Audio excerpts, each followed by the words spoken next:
Little is known about the early history of the Chechen people. Their origins remain unclear and are surrounded more by legends than by historical records.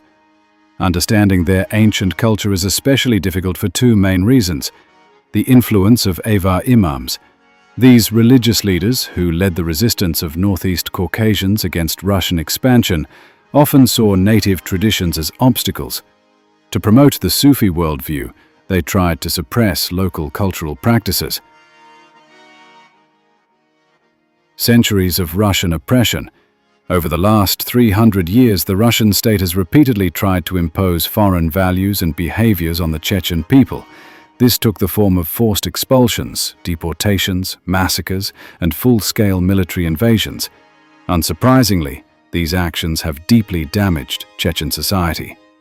As Jaimoka, 2005, page 6, puts it, this incessant drive by Russia to reshape Chechen life has come at a very heavy cost.